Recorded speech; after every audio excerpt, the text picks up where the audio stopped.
Hello students, welcome back to your all SST classes of RDS group of school. This video is for class 7 and today I will continue this topic, the equality in Indian democracy. We talked about in a previous day about some points about the equality which includes some of the different provisions of the constitution and equality before the law, and next point is all are equal, and then every person has access to all public places including playgrounds, hotels, shops and markets, etc., and all person can use publicly available wells, roads and bathing guards. Fourth, untouchability has been abolished. So today I am going to continue this topic of the chapter number 1 on equality in civics. So let's start, students. While government programs play an important role, जबकि government के जो programmes होते हैं ये भी एक important role play करते हैं इक्वलिटी ऑफ अपॉर्चुनिटीज़ को इंक्रीज़ करने के लिए, there is much than still needs to be done. And while the mid day meal program, हमने स्कूल के बारे में पढ़ा था क्लास कि इसमें सुप्रीम कोर्ट के बारे में पढ़ा और भी अदर चीज़ों के बारे में पढ़ा कि किस तरह से ये क्या करते हैं कि कुछ स्कीम्स जो होती हैं उन्हें देते हैं. Okay class. So one of the steps taken government includes the mid day meal scheme. तो मिड डे मील स्कीम्स जो है ये इंश्योर कराती है government, and the refers to the program introduce all government elementary schools to provide children with cooked lunch. Means children को lunch देती है. Tamil Nadu was the first state in India. Tamil Nadu जो है वो फर्स्ट स्टेट ऑफ इंडिया है जो introduce कराता है इस स्कीम से, जो 2001 में आई थी. The supreme court asked all scheme. जो सुप्रीम कोर्ट है वो इस स्कीम के बारे में कहती है, बताती है इसकी जो स्टार्टिंग है. This program in their state governments to begin this program in their schools within 6 month. जो विद इन 6 मंथ के अंदर ही ये किया गया था. This program has had many positive effects, जिसमें बहुत सारे ऐसे पॉजिटिव इफ़ेक्ट्स निकले थे. These include the fact that more poor children. इसमें जो मोर चिल्ड्रन थे वो पुअर थे और begin enrolling and regularly attending in school. जब ये मिड डे मील स्टार्ट हुआ तो इससे जो पुअर पीपल थे, जो पुअर चिल्ड्रन थे, उन्होंने स्कूल आना स्टार्ट कर दिया, अटेंड करना शुरू कर दिया, अटेंड कर रहे थे. Teachers reported that earlier children would often go home for lunch. और टीचर्स जो है वो रिपोर्ट करते थे पहले से ही चिल्ड्रन को कि आपके लिए जो लंच है वो स्कूल में ही है, and then not return to school. But now with the mid day meal, लेकिन पहले क्या होता था, घर पे भेज दिया जाता था, लेकिन अब क्या है कि मिड डे मील जो है वो प्रोवाइड किया जाता है स्कूल में. किसकी वजह से? अटेंडेंस को इम्प्रूव करने के लिए, क्योंकि इसके लालच से बच्चे भी आएंगे. Their mothers who earlier had to interrupt their work. अब जो मदर्स थी जो पहले इंटरप्ट करती थी अब वो भी इंटरप्ट नहीं करती हैं. So children at home during the day now no longer need to do so. लेकिन ये लंबे दिन तक नहीं चला. This program has also help reduce caste produces. इस प्रोग्राम में से ये भी हेल्प मिली जो कास्ट प्रोड्यूसेस थे उसमें भी हेल्प मिली. क्यों? क्योंकि जो इसमें लोअर कास्ट के थे और जो अपर कास्ट थे दोनों ही बच्चे क्या करते थे, इसमें आते थे, एक साथ खाते थे और पढ़ते थे. And quit a few places Dalit women. लेकिन कुछ जगहों पर है जो दलित वुमेन जो हैं वो एम्प्लॉयड है, वहाँ पर कुक करती हैं मील को. The mid day meal program also help reduce the hunger. ये जो मिड डे मील स्टार्ट हुआ इससे क्या हुआ, इससे जो हंगर ऑफ पुअर जो था उसको भी रिड्यूस करने में हेल्प मिली. Who often come to school and can not concentrate because their stomachs are empty. तो इससे जो पुअर स्टूडेंट्स हैं वो स्कूल आए और अब क्या है, अब ये कॉन्सेंट्रेट इसमें, क्योंकि इससे लोगों के जो पेट हैं वो खाली नहीं है। So while government programs play an important role, तो जबकि जो गवर्नमेंट है वो एक इम्पॉर्टेंट रोल प्ले कर रही है इस प्रोग्राम के अंतर्गत और इंक्रीज़ कर रही है इसको, इक्वलिटी ऑफ अपॉर्चुनिटी को। Is that clear class? There is much that still needs to be done. अब इतना ही नहीं, और भी कई सारी चीज़ें हैं जिससे कि जो भी आवश्यकता है उनको किया जा रहा है। While the mid day meal program has help increase the enrollment and attendance, mainly जो मिड डे मील प्रोग्राम जो है इसमें हेल्प किया इनरोलमेंट को बढ़ाने में, लोगों को बढ़ाने में, जो पुअर चिल्ड्रन हैं उनकी अटेंडेंस को बढ़ाने के लिए। And there continues to be big differences, और ये जो डिफरेंसेस हैं कंट्री के, ये बहुत बड़े डिफरेंसेस हैं जो कंटिन्यू हैं between schools and rich attend the and those that the poor attend. किसके बीच? स्कूल के बीच, like children rich attend and those that poor attend, means इसमें रिच भी अटेंड कर रहे हैं और पुअर भी अटेंड कर रहे हैं। Even today there are several schools, और इवन आज के समय में भी हम देखें तो बहुत सारे ऐसे स्कूल्स हैं कंट्री के जिसमें दलित चिल्ड्रन हैं, like Om Prakash Valmiki, are discriminated are forced into unequal situation, जिसमें यहाँ पर बच्चों को इन अनइक्वल सिचुएशन से क्या किया जाता है? फोर्स किया जाता है with their dignity is not, with their dignity is not means उनकी डिग्निटी की रिस्पेक्ट नहीं की जाती। This is because people refuse to think, और फिर इसलिए, और क्योंकि जो पीपल हैं वो क्या हो जाते हैं? वो रिफ्यूज़ हो जाते हैं, सोचने पे मजबूर हो जाते हैं, as equal even though the law requires it, तो उन्हें इक्वल होने की और लॉस की नीड है। So one of the main reasons of this that is that attitudes change very slowly, तो एक यही मेन रीजन्स हैं जो लोगों के एटीट्यूड को चेंज कर रहे हैं धीरे धीरे। Even though persons are aware that discrimination against the law, और जो पर्सन्स हैं वो अवेयर हो रहे हैं इस लॉ के डिस्क्रिमिनेशन के अगेंस्ट जो लॉज हैं, they continue to treat people unequally, और ये चीज़ें कंटिन्यू चल रही हैं जिसमें कि लोगों को अनइक्वली ट्रीट होता है basis of their caste, religion, disability, economic status, and because they are women. क्यों? क्योंकि वो एक वुमेन है। It is only when people begin to believe, तो जब लोग इसको जानना शुरू करेंगे, बिलीव होगा कि नो वन इज़ इन्फीरियर, कि कोई भी इन्फीरियर नहीं है, and that every person deserves to be treated with dignity, तो हर एक पर्सन डिज़र्व करता है कि उनको उनकी डिग्निटी के साथ ट्रीट किया जाए। That present attitudes can change, और प्रेजेंट एटीट्यूड जो है ये चेंज हो सकता है। Establishing equality in a democratic society, तो इक्वलिटी जो है वो डेमोक्रेटिक सोसाइटी को लेकर के it is a continuous struggle, तो ये कॉन्टीन्यूस स्ट्रगल है जो चलता रहेगा। And one in which individuals as well as various communities, और हर एक इंडिविजुअल पर्सन जो है डिफरेंट कम्युनिटीज़ से बिलोंग करता है, और India's contribute, and you will read about more about in this book, और आगे भी हम इन चैप्टर्स को पढ़ेंगे, इसके बारे में पढ़ेंगे। Now next point is issues of equality is other democracies, तो कुछ इश्यूज़ हैं अदर डेमोक्रेसीज़ में।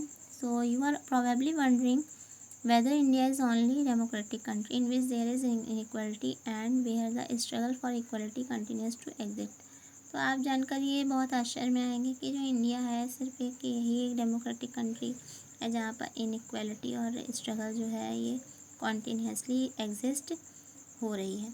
The truth is that in many democratic countries, और सच क्या है? सच ये है कि मैनी डेमोक्रेटिक कंट्रीज़ जो हैं वर्ल्ड में, द इश्यू ऑफ इक्वलिटी, इसका जो मेन इशू है वो क्या है? इक्वलिटी है, जो कॉन्टीन्यूसली एक की इशू है around which communities struggle. So for example in the United states of America, example लेते हैं USA का, the African Americans means African Americans यानी कि अफ्रीका से आए हैं और अमेरिका में बस गए हैं, तो वो कहलाएंगे African Americans. Whose ancestors were the slaves means इनके जो पूर्वज थे वो कौन थे, दास थे। ओके क्लास, दास थे। Who were brought over from Africa, जो कहाँ से लाए थे, के थे अफ्रीका के थे। Continue to describe their lives today, और ये कॉन्टीन्यूसली इनकी जो लाइफ है उसको डिस्क्राइब किया जाता है, आज भी इन्हें लार्जली अनइक्वल दिखाया जाता है। So this despite the fact that there was a movement in the late 1950s to push for equal rights for African Americans. Okay class, so prior to this African Americans were treated extremely unequally. तो African Americans को जो treat किया जाता था unequally, United state में इसे deny किया जाता है। इक्वलिटी थ्रू द, किस चीज़ से किया जाता है, इक्वलिटी थ्रू लॉ के थ्रू किया जाता है। For example when travelling by bus, जब आप बस से जा रहे होते हो, they either had to sit at the back, और आप पीछे बैठते हो, द बस और get up from their seat whenever a white person wish to sit means जो पर्सन होता है उसे, जो वाइट पीपल होता है उसे आगे बिठाया जाता है, और जो ब्लैक होता है उसे पीछे बैठाया जाता है। लाइक नेल्सन मंडेला के बारे में पढ़ा होगा आपने, स्टूडेंट्स सुना होगा, जिसमें जो साउथ अफ्रीका के थे, ठीक है क्लास, जिन्होंने बहुत जो रंग भेद था मीन्स अपार्थाइड था, उससे उन सिचुएशन से उन अफ्रीकन्स को बाहर निकाला था उन लोगों ने। सो देन रोज़ा park was an African American women, रोज़ा पार्क एक अफ्रीकन अमेरिकन वुमेन थी। tired from a long day at work, the refused to give up her seat, जो दिन भर की थकी हुई थी, लंबे समय तक काम करने के बाद वो रिफ्यूज़ की गई, और उसने फिर give up her seat on the bus to white man. क्या किया था उसने, जो बस की सीट थी उसे वाइट मैन को दे दिया। ऑन दिसंबर 1955 में her refusal that they started a huge agitation against unequal wage, तो तब वो बहुत रिफ्यूज़ हुई उस दिन की शुरुआत से, जब उसे बहुत सारा एगिटेशन झेलना पड़ा अनइक्वल वेज के वजह से। इन अफ्रीकन अमेरिकन्स वर ट्रीटेड, तो जो अफ्रीकन अमेरिकन्स जो थे उन्हें बहुत गलत तरीके से ट्रीट किया जाता था, अनइक्वल ट्रीट किया जाता था, and which came to be known as civil rights movement, और तभी इसे किस नाम से जाना गया, सिविल राइट्स मूवमेंट के नाम से जाना गया। The civil rights act of 1964 को आया प्रोहिबिट, किस चीज़ के लिए, डिस्क्रिमिनेशन को बैन करने के लिए, means prohibit discrimination on the basis of race, means जो कलर के अकॉर्डिंग जो था उसके अकॉर्डिंग इसे क्या किया गया, प्रोहिबिट किया गया, race, religion, national origin. It also stated that all schools would be open to African American children, और इसमें यह भी स्टेट किया गया कि सभी स्कूल्स जो हैं वो अफ्रीकन अमेरिकन चिल्ड्रन के लिए भी ओपन है, and they would no longer have to attend separate, और ये काफ़ी लंबे समय तक फिर भी ये सेपरेटली स्कूल्स को अटेंड नहीं किया, and especially set up for them. However, despite this, a majority of African American continue to be among the poorest in the country. और जो अमेरिकन और अफ्रीकन अमेरिकन की जो मेजॉरिटी थी ये कॉन्टीन्यूसली चलती रही, उसकी उस कंट्री में जो ये लोग थे ये सबसे ज़्यादा पुअरेस्ट पर्सनस थे। Most African American children can only afford to attend government school, और क्या था, जो अफ्रीकन अमेरिकन के जो बच्चे थे वो क्या अफोर्ड कर सकते थे, सिर्फ गवर्नमेंट में स्कूल में पढ़ना अफोर्ड कर सकते थे। दैट हैव फ्यूअर फैसिलिटीज़, और उन्हें कुछ ही फैसिलिटीज़ दी जाती थी, एंड पुअरली क्वालिफाइड, बहुत ही पुअर क्वालिफाइड टीचर्स होते थे उसमें, as compare to white students के अकॉर्डिंग देखें तो वहाँ के जो टीचर्स थे वो बहुत ही लेस क्वालिफाइड होते थे, who either go to private schools or live in areas where the government schools are as highly rated as private schools। तो मीन्स जो अच्छे उसमें थे, मीन्स वाइट स्टूडेंट्स के लिए थे, उसमें बहुत अच्छे लोग हुआ करते थे, वेल क्वालिफाइड होते थे, जो प्राइवेट स्कूल्स के होते थे। और कहाँ रहते थे? Where the government schools are as highly rated private schools की तरफ होते थे। Okay class, now except from article 15 of Indian constitution के बारे में दिया गया है students. So prohibition of discrimination on ground of religion, race, caste, sex और बर्थ प्लेस के according. Now first point is the state shall not discriminate against any citizen, means किसी भी सिटीज़न को डिस्क्रिमिनेट नहीं किया जा सकता on the ground on only religion, caste और सेक्स के बेसिस पर। No citizen shall on grounds only of religion, race, caste, means them subject to any disability। तो किसी भी कंडीशन में जो है सबको इक्वली ट्रीट करना है, किसी भी सिटीज़न को इस तरह से नहीं कि रिलीजन का है, कास्ट का है या उसके बेसिस पर उसे बैन किया जाए। अब कौन से ऐसे रिगार्ड्स थे? Access to shop, public restaurant, यानी इसे भी सभी यूज़ कर सकते थे, इसमें भी कोई कास्ट बाउंडेशन नहीं थी, कोई रेस नहीं था।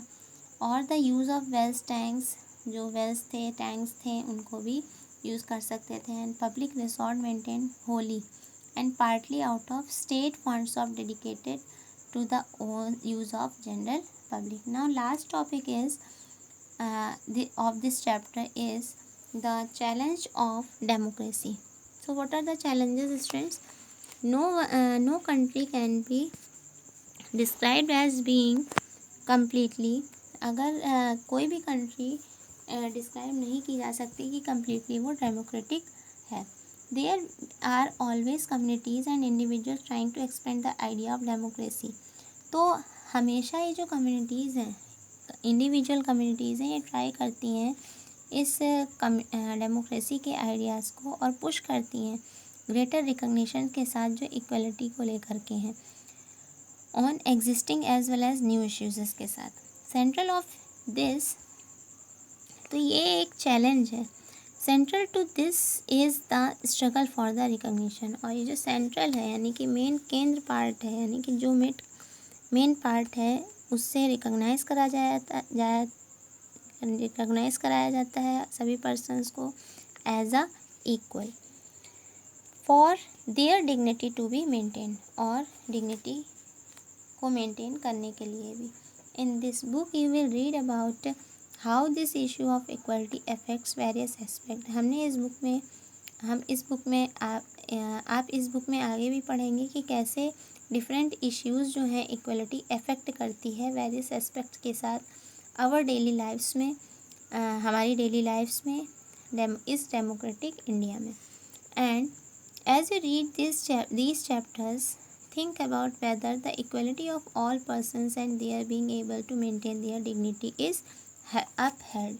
तो आपने इन चैप्टर्स में पढ़ा कि और सोचा कि जो इक्वलिटी है, ओके स्टूडेंट, सभी पर्सन्स के लिए है, and all being able to maintain their dignity is upheld, और सभी को क्या करना चाहिए कि सभी एबल हैं कि लोगों की डिग्निटी को मेंटेन कर सकें। So I hope everybody is have understood this chapter. So watch video carefully. Now thank you and have a nice day everyone.